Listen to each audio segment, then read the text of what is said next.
Hello friends, कैसे हैं आप लोग। I hope you are all good. So friends, आज के वीडियो में हम लोग बात करने वाले हैं अबाउट द सेमेंटिक बैरियर्स। और दोस्तों, ये है हमारे बैरियर्स पे जो हम लोग डिस्कशन कर रहे हैं उसका फर्स्ट पार्ट। ठीक है दोस्तों। एंड सेमेंटिक बैरियर जो है ये एक कैटेगरी है कम्युनिकेशन बैरियर्स की। पिछले वीडियो में हमने सारी कैटेगरीज़ पढ़ी थी कि कौन सी कैटेगरीज़ हैं कम्युनिकेशन बैरियर्स की। सो ये हमारी पहली कैटेगरी है और हम लोग इसके बारे में डिस्कस करेंगे कि इस कैटेगरी में कौन से अलग अलग बैरियर्स होते हैं टू एन इफ़ेक्टिव कम्युनिकेशन। और guys, this video is presented to you by Undoubt Business. तो चलिए वीडियो को शुरू करते हैं। ओके, सो यहाँ पर जो हमारे पास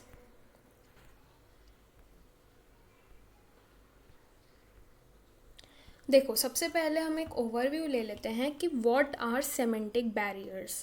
semantic means the meaning of a word, phrase, sentence और टेक्स्ट। यहाँ पर हमने पिछली बार भी देखा था कि सेमेंटिक का मतलब क्या होता है।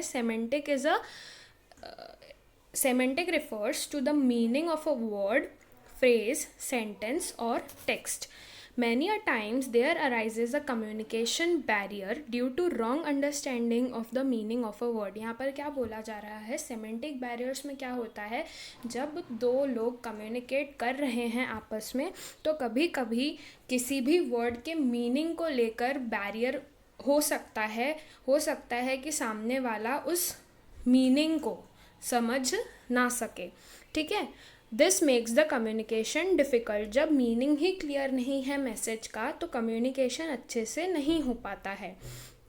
The semantic help us to know about the different words, है ना। सेमेंटिक में क्या होता है, सेमेंटिक्स जो है एक ब्रांच है लैंग्वेज की जिसमें क्या होता है, that deals with the meaning of the words, है ना। तो इसमें क्या होता है, सेमेंटिक्स से हमें पता चल जाता है कि एक पर्टिकुलर वर्ड के कितने अलग अलग मीनिंग्स निकल सकते हैं। अब यहाँ पर हम बात कर रहे हैं बैरियर की, तो हम ये देखने वाले हैं कि कम्युनिकेशन में ऐसे कौन से अलग अलग हमारे पास लैंग्वेज रिलेटेड बैरियर्स हो जाते हैं या लैंग्वेज के मीनिंग को लेकर कोई हमारे पास बैरियर है।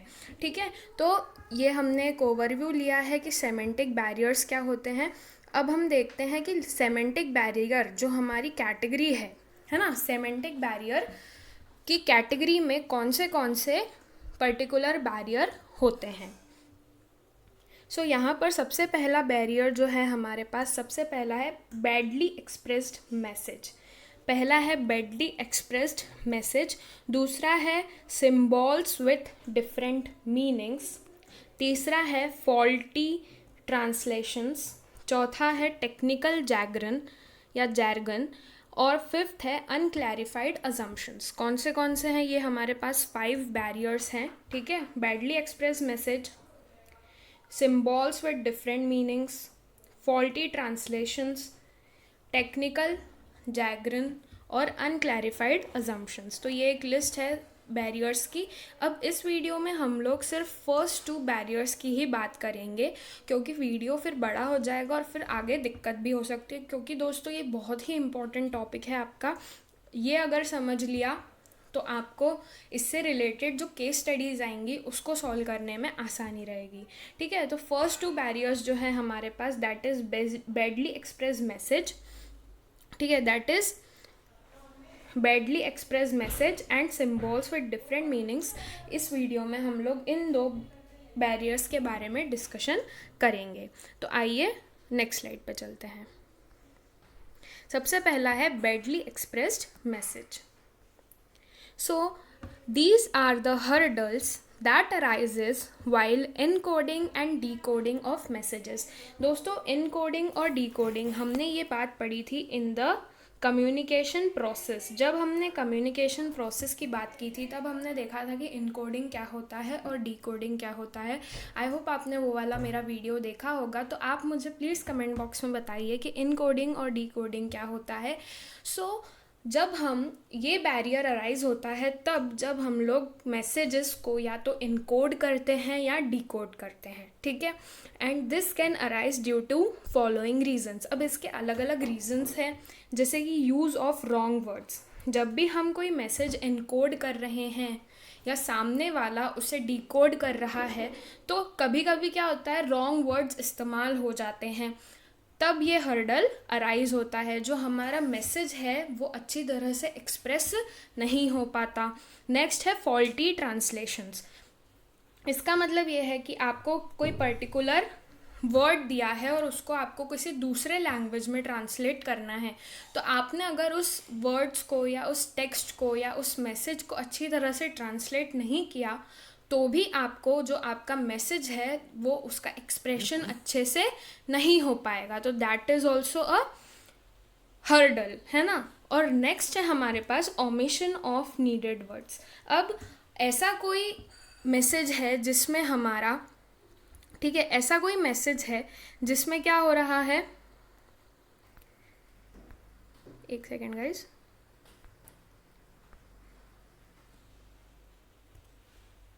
ऐसा कोई मैसेज है हमारे पास जिसमें जो वर्ड्स नीडेड है, ठीक है, हमारे पास जो वर्ड्स नीडेड है वो ढंग से ओमिट हो गए हैं, जो नीडेड वर्ड्स हैं वो ओमिट हो गए हैं, या हमने क्या करा है उसमें, हमारा जो मैसेज है उसमें उसे ऐड ही नहीं किया है, तो तब भी हमारे पास ये हर्डल हो सकते हैं कि हमारा जो मैसेज है वो अच्छे से एक्सप्रेस नहीं हुआ है। तो बेसिकली ये 3 रीजंस है जिसके कारण क्या होता है, हमारा जो मैसेज का एक्सप्रेशन है, जिस तरह से हम उसे शो करना चाहते हैं, जिस तरह से हम रिसीवर तक इसे कन्वे करना चाहते हैं, उसमें हर्डल्स क्रिएट हो सकते हैं। तो ये 3 रीजंस है जिसके कारण ये फर्स्ट कैटेगरी जो हमारी सेमेंटिक बैरियर में जो बैडली एक्सप्रेस मैसेज है वो हो सकता है।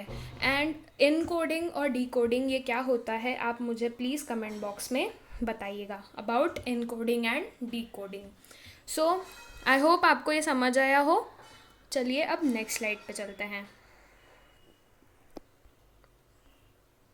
अब हमारा जो सेकंड लिस्ट में सेमेंटिक बैरियर्स में जो सेकंड हमारे पास बैरियर है वो है सिम्बॉल्स विथ डिफरेंट मीनिंग्स।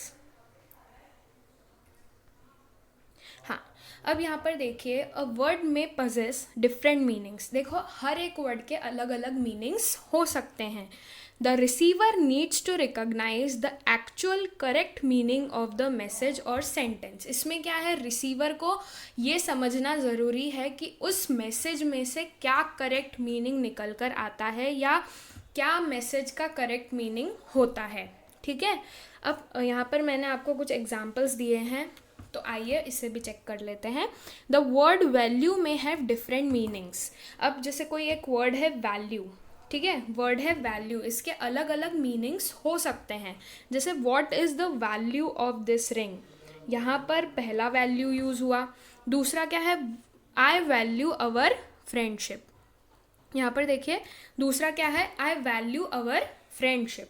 इसका मतलब क्या है, यहाँ पर 2 मीनिंग्स निकल के आ रहे हैं। सबसे पहले तो इकोनॉमिक वे में पूछा जा रहा है कि भैया इस अंगूठी की क्या वैल्यू है, कितनी की है ना, इसकी प्राइस पूछी जा रही है। वैल्यू एक तरह से हम मॉनिटरी टर्म्स में इसे मेजर कर सकते हैं। और इसी वैल्यू वर्ड का ही दूसरा मीनिंग क्या निकल के आता है कि भाई अपनी जो फ्रेंडशिप है उसको मैं बहुत अहमियत देता हूँ। तो यहाँ पर देखो एक ही वर्ड के अलग अलग मीनिंग निकल कर आते हैं। आई होप आपको क्लियर हुआ हो। तो चलिए और भी कुछ एग्जाम्पल्स हैं, उसे भी देख लेते हैं। पहला वर्ड है हमारा वैल्यू, दूसरा वर्ड है यहाँ पर देखिए, हाँ, यहाँ पर जो हमारा दूसरा वर्ड है वो है ट्रेन। एक सेकेंड,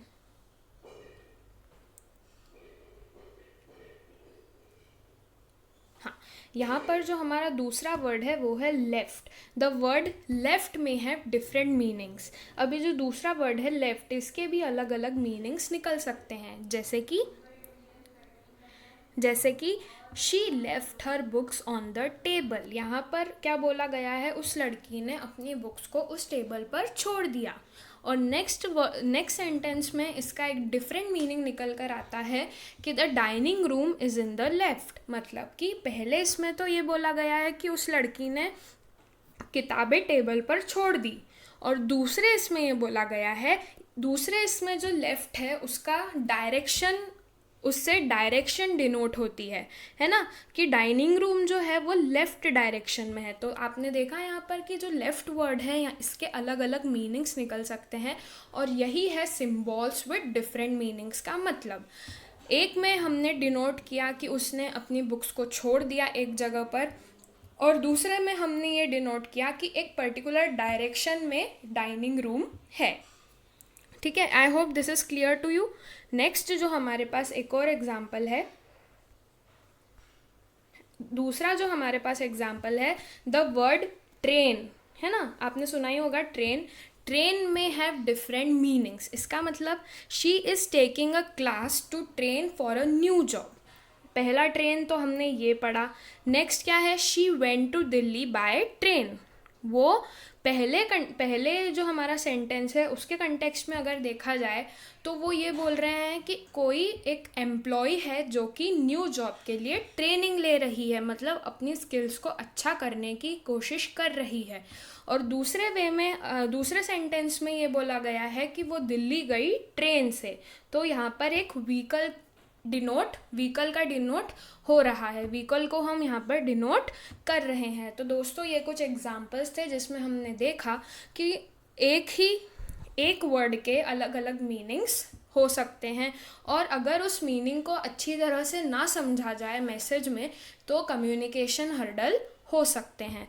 सो आई होप जो हमने दो यहाँ पर बैरियर्स डिस्कस किए वो आपको क्लियर है। अगर इन दो बैरियर्स में आपको कोई भी डाउट आता है, दोस्तों ये बहुत ही इंपॉर्टेंट टॉपिक है, इसको प्लीज़ अच्छी तरह से समझिएगा। तो अगर इसमें कोई भी डाउट आता है तो प्लीज़ कमेंट बॉक्स में बताइएगा, और मेरे चैनल को शेयर कीजिएगा अपने फ्रेंड्स में, और मेरे चैनल को सब्सक्राइब करना ना भूलिएगा। दोस्तों मेरा एक और चैनल है जिसका नाम है अनडाउट इकोनॉमिक्स, जिस पर मैं इकोनॉमिक्स के क्लास 12 के लेक्चर्स डालती हूँ। तो अगर आपके फ्रेंड्स में आप प्लीज़ इसे बताइए कि अनडाउट इकोनॉमिक्स भी एक मेरा चैनल है। सो आप आई होप कि आपको उसके भी वीडियोस मैं इसी तरह से डालती हूँ, आपको पसंद आएंगे, और उस चैनल को भी सब्सक्राइब करना ना भूलिएगा। तो guys, thanks for watching my video.